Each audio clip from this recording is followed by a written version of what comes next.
sur notre morceau devant, donc envers contre vous, on va venir former un premier repli en s'aidant des crans qui sont en bas et en haut du patron. Donc on va venir faire ce premier marquage au fer et on va tout de suite venir coudre, enfin surpiquer à 2 mm du bord. Voilà, donc j'ai bien marqué au fer vers l'intérieur le premier rabat et je le fais sur mon autre morceau devant. Donc j'ai bien ma couture à 0,2 du bord. Donc ça c'est mon endroit. Je vais marquer au fer dans le même sens à ce niveau-là, donc au niveau du deuxième cran. Notre endroit, notre envers. Et là, c'est la partie un peu tricky. On va en fait tout simplement, vous voyez, là on a notre bord brut. On va venir le coincer avec un repli qui est simplement indiqué par les encoches. Le pli du fer au premier et je repasse le deuxième en dessous pour tout simplement venir coincer, hop, comme ceci. Et là on va repasser au fer et tout épingler. Prenez bien votre temps, on n'est pas pressé.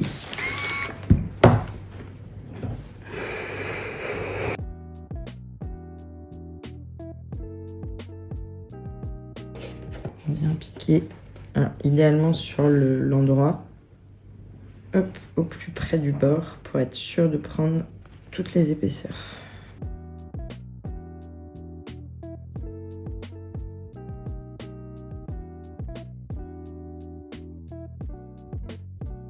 Notre patte de boutonnage est formée. La première couture, les deux replis marqués par l'écran et on a tout épinglé. Voilà, il ne reste plus qu'à coudre de la même façon sur les deux devants et ensuite on pourra poser notre poche.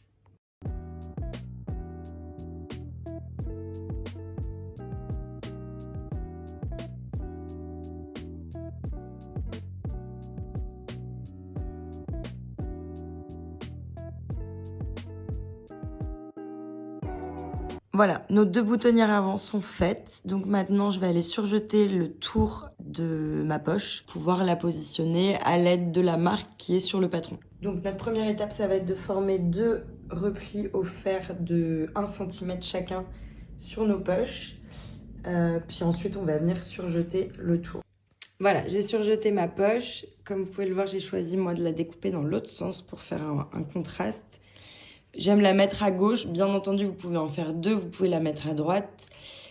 Du coup, maintenant, on va rabattre 1 cm et marquer au fer, l'épingler et passer sous la machine avec une couture à 0,2 cm du bord.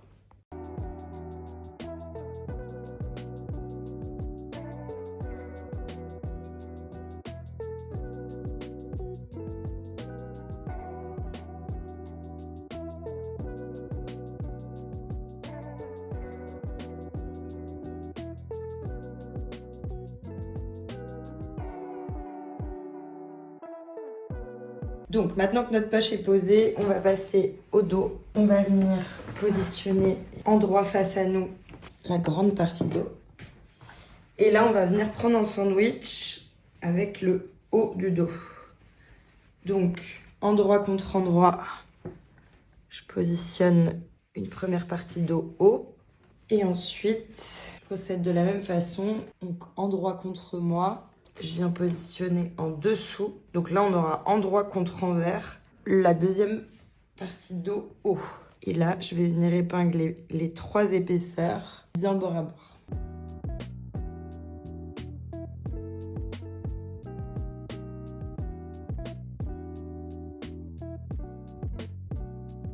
Voilà, on passe à la machine, point droit 1 cm.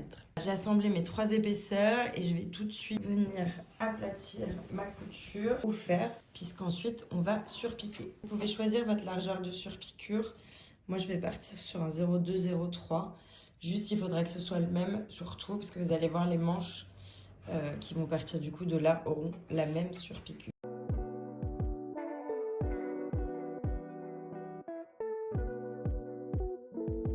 Et voilà, joli raccord, jolie surpiqûre.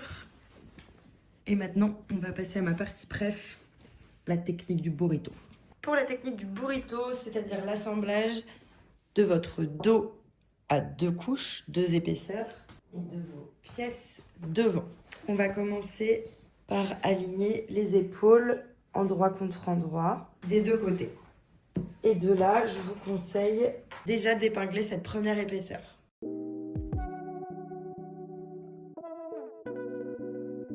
Donc on a bien notre dos intérieur, notre dos extérieur, donc notre endroit de dos, et nos deux devants endroit contre endroit. Voilà, on va passer à la technique du burrito. L'idée ici, c'est vraiment de rouler les devants à l'intérieur des 2 morceaux d'eau. On va plier une première fois. On va plier l'autre côté. La même chose avec le dos. Et on va tout simplement basculer les 2 parties déjà épinglées de manière à les mettre endroit contre endroit avec l'autre partie d'eau. D'où le burrito. Je vous montre de plus près. De là, on n'a plus qu'à prendre les 3 épaisseurs ensemble. Je récupère la même aiguille et je réépingle. Et voilà. Je vais venir coudre des 2 côtés 1 cm au point droit.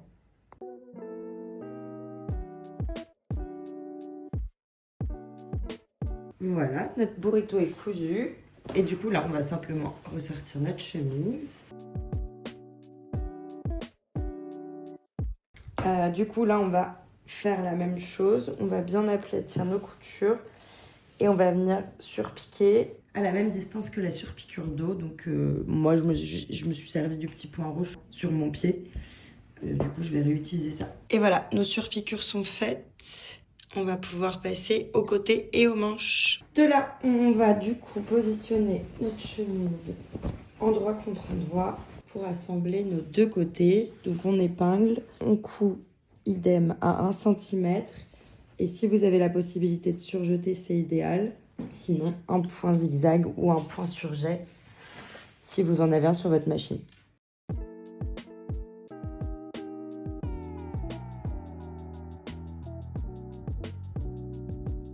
Comme je vais coudre mes côtés et les surjeter, en même temps que je surjetterai ça, je vais également faire chaque côté des manches. Donc aussi bien le côté où il y aura la fente que l'intérieur, donc là où les 2 morceaux vont se rejoindre. Je vais surjeter donc toutes les extrémités des manches en même temps que les côtés de la chemise.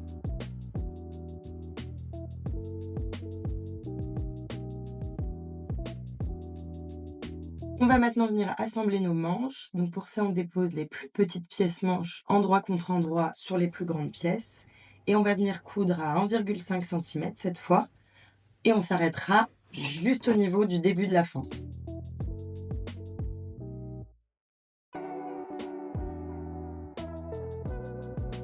Une fois cette première couture réalisée, on va venir aplatir les marges pour former la fente.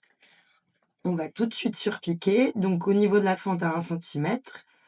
Puis en tournant son pied, on va se rapprocher de la couture et garder la distance habituelle, donc pour moi 0,2, 0,3. On va ensuite tout simplement refermer les manches endroit contre endroit, coudre 1 cm et repasser.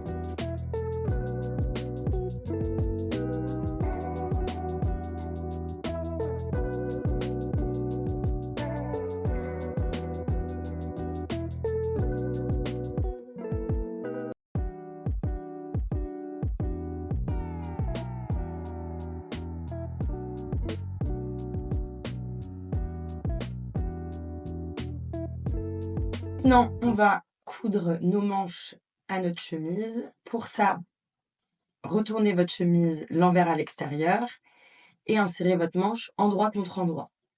On va venir épingler tout le tour de la manche en commençant par aligner la couture du bas de la manche avec les coutures côté de la chemise. Puis les coutures latérales. Donc là, on a surpiqué. Et ensuite, on va aligner les crans. Donc vous en avez 3, le cran tête de manche, le cran devant et le cran dos. Vous allez répartir tout le reste du tissu, et notamment l'embu. Prenez bien votre temps, c'est ce qui va rendre un joli tombé à votre épaule.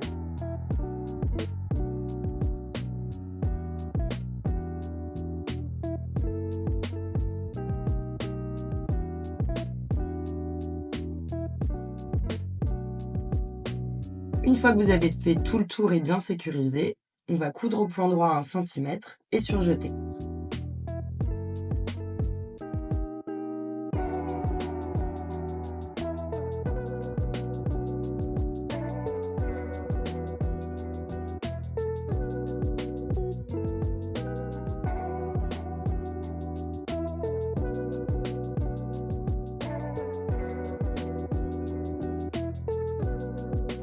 Pour finir nos manches, on va maintenant s'occuper des poignets.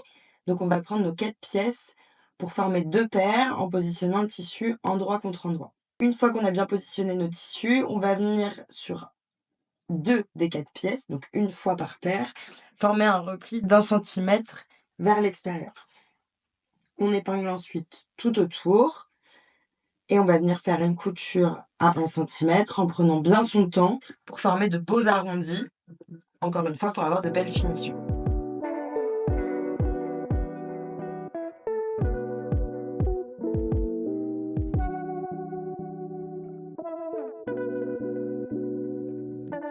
Une fois vos 2 poignets assemblés, vous allez pouvoir dégarnir vos angles et au besoin couper vos marges de couture. Tout dépend du tissu que vous avez utilisé.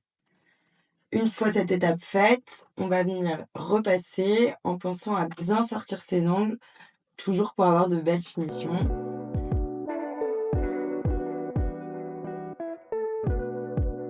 Voilà, maintenant on va pouvoir coudre nos poignets à nos manches. Pour ça, on va commencer sur l'envers de la manche en positionnant le bord du poignet non repassé bord à bord. Et dans l'ordre, on va venir épingler les extrémités, puis on va former les 2 replis à l'aide des crans et des flèches indiquées sur le patron, les épingler, et enfin tout le reste du poignet. Une fois que vous avez bien sécurisé, vous pouvez coudre au point droit à 1 centimètre.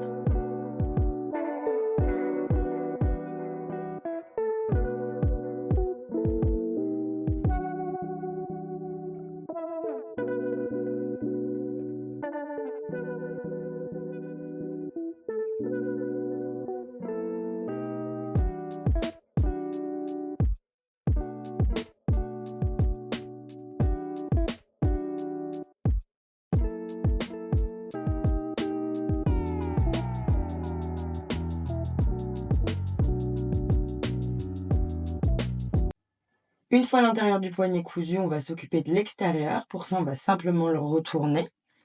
Vous allez voir, il va se positionner assez naturellement. Et là, encore une fois, on prend son temps, on épingle bien les 2 épaisseurs de tissu et on va faire une jolie surpiqûre en gardant la même distance qu'habituellement. Et on réitère de l'autre côté.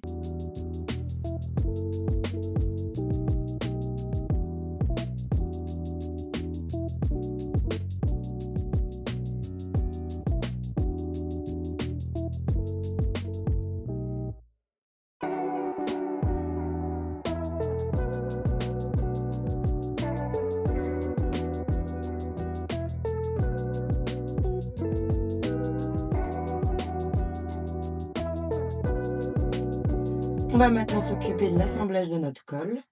Pour ça, on va venir positionner les 2 pièces colle endroit contre endroit, épingler les 2 côtés les plus courts et le haut du col. On coud ensuite au point droit, 1 centimètre, en veillant à faire de beaux angles. Angles que vous pouvez dégarnir vous permettra d'avoir des beaux angles bien triangulaires. Et encore une fois, selon votre tissu, vous pouvez découper votre marge de couture. Moi, j'ai un coton assez épais, donc je préfère dégarnir pour pas avoir de délimitation.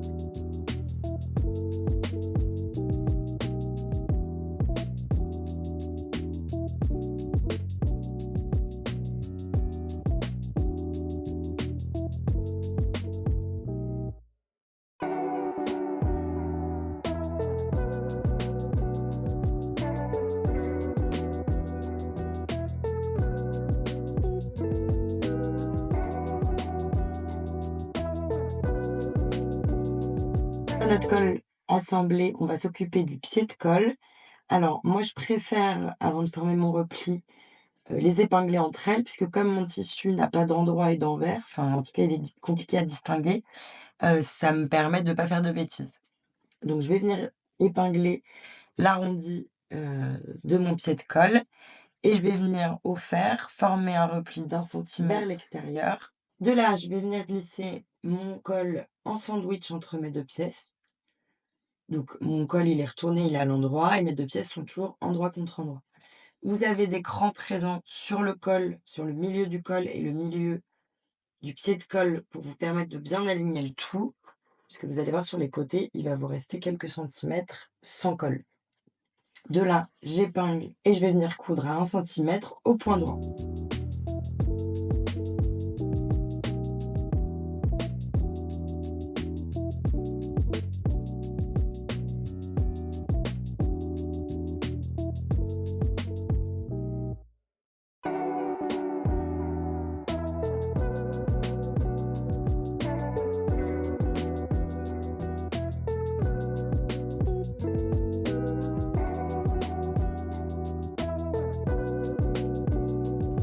Une fois notre col assemblé, on va venir dégarnir nos angles, puis le repasser pour qu'il soit bien plat.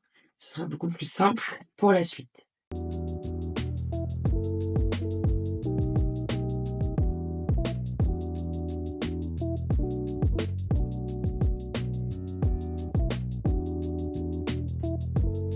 Pour le montage du col, on va sur l'endroit de la chemise positionner le côté du pied de colle non plié, bord à bord avec le col bas. On épingle ensuite chaque côté en partant du milieu. On coupe au point droit à 1 centimètre.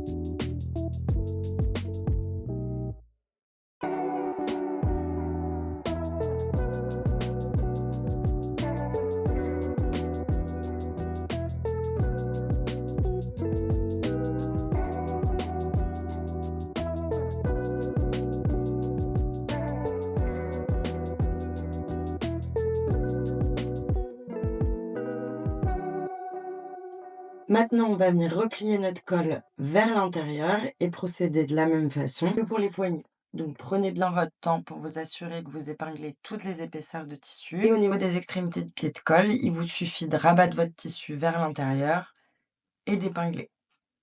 Une fois qu'on a bien épinglé, bien sécurisé, on va venir faire une surpiqûre sur tout le tour du pied de colle. D'ailleurs, j'en profite, j'ai oublié de vous préciser que si vous le souhaitez, vous pouvez aussi surpiquer votre col, bien entendu.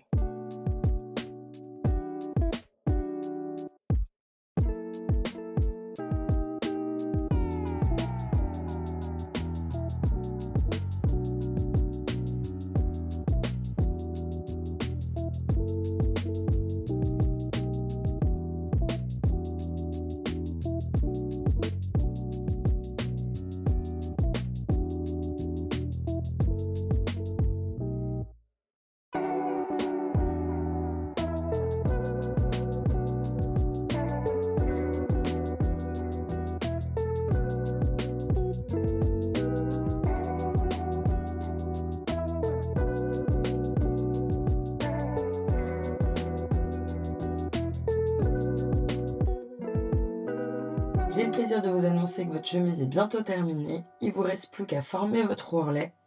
Pour ça, c'est tout simple. On va former 2 replis d'1 centimètre vers l'intérieur de la chemise.